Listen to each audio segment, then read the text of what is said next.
आज का हमारा टॉपिक है सार ऑफ बेंजोडायज़ेपिन्स। मतलब कि किसी भी मेडिसिन का या ड्रग का जो केमिकल स्ट्रक्चर होता है, मतलब कंपाउंड का जो भी स्ट्रक्चर होता है, उस स्ट्रक्चर का उसके एक्टिविटी से जो रिलेशन होता है उसे ही हम सार बोलते हैं। बेंजोडायज़ेपिन कैटेगरी के जो ड्रग हैं उसके सार को हम समझेंगे। मीन्स हमें रटना वटना कुछ भी नहीं है, हमें जो नोट्स बनाने हैं उसके पॉइंट्स इसी जनरल फार्मूले से हम डिराइव करेंगे। जैसे इसमें पोजीशन 7 है रिंग ए में पोजीशन 7 पे जो R1 ग्रुप है वहाँ पे इलेक्ट्रॉन विथड्रॉइंग ग्रुप इसकी एक्टिविटी के लिए इसेंशियल होता है या ज़रूरी होता है। अगर वहाँ पे इलेक्ट्रॉन विथड्रॉइंग ग्रुप प्रेजेंट नहीं है तो उसकी एक्टिविटी क्या होगी, फिनिश हो जाएगी या ख़त्म हो जाएगी। ओके, अब हमारा सेकेंड पॉइंट है। सेकेंड पॉइंट में क्या है, जो हमारा रिंग ए है उसको हम हेट्रोसाइक्लिक रिंग से रिप्लेस कर देते हैं। अब हेट्रोसाइक्लिक रिंग क्या होती है?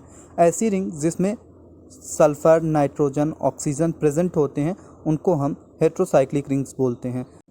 हेट्रोसाइक्लिक रिंग से रिप्लेसमेंट के बाद जो कंपाउंड होगा या ड्रग होगा उसकी एक्टिविटी इंक्रीज़ कर जाएगी।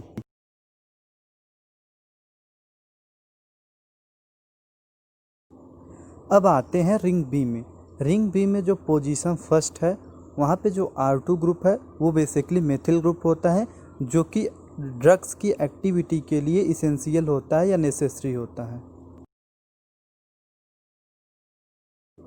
रिंग बी में ही सेकेंड पोजीशन पे जो कार्बोनिल ग्रुप प्रेजेंट है, मींस CO ग्रुप प्रेजेंट है, अगर हम उसको रिप्लेस कर देते हैं तो जो भी ड्रग या कंपाउंड हमें ऑब्टेन होगा उसकी एक्टिविटी क्या होगी, डिक्रीज कर जाएगी। Means CO group is essential for the activity at position 2.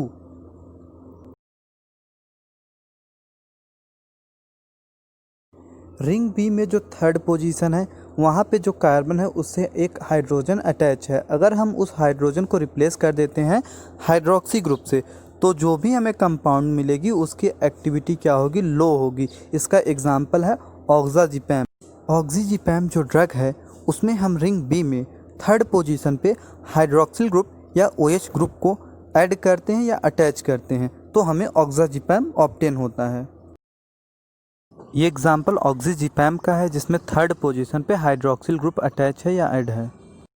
Ring B में फोर्थ और फिफ्थ पोजीशन पे कार्बन व नाइट्रोजन के बीच जो डबल बॉन्ड प्रेजेंट है, अगर हम उसका सैचुरेशन करते हैं, मींस डबल बॉन्ड को सिंगल बॉन्ड में कन्वर्ट करते हैं, तो जो भी ड्रग ऑब्टेन होगा या कंपाउंड मिलेगा उसकी एक्टिविटी लो होगी या एक्टिविटी डिक्रीज कर जाएगी।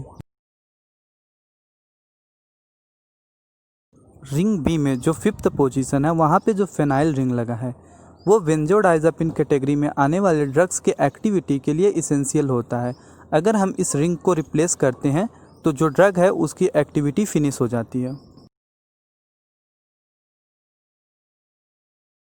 अब आते हैं रिंग सी में। रिंग सी में जो आर्थो पोजीशन है वहाँ पे जो R3 ग्रुप है वो बेसिकली इलेक्ट्रोनिगेटिव ग्रुप्स होंगे। मींस जैसे क्लोराइड हो गया, अगर हम दोनों आर्थो पोजीशन को इलेक्ट्रोनिगेटिव ग्रुप से सब्सटीट्यूट करते हैं या अटैच करते हैं वहाँ पे इलेक्ट्रोनिगेटिव ग्रुप, तो जो कंपाउंड मिलेगा उसकी एक्टिविटी हाई होगी या ज़्यादा होगी। बेंजोडायज़ेपिन कैटेगरी के जो ड्रग हैं अगर उसमें हम ट्राईएजोल रिंग ऐड करते हैं तो एक्टिविटी इंक्रीज़ कर जाती है या हाई एक्टिविटी के कंपाउंड्स ऑब्टेन होते हैं। एजो टर्म जो यूज होता है वो बेसिकली नाइट्रोजन के लिए यूज होता है। ट्राईएजो मीन्स अगर हम 3 नाइट्रोजन को एक रिंग बनाएं और उसे बेंजोडायज़ेपिन कैटेगरी के ड्रग से अटैच कर देते हैं तो इसे हम ट्राईएजोल रिंग बोलते हैं।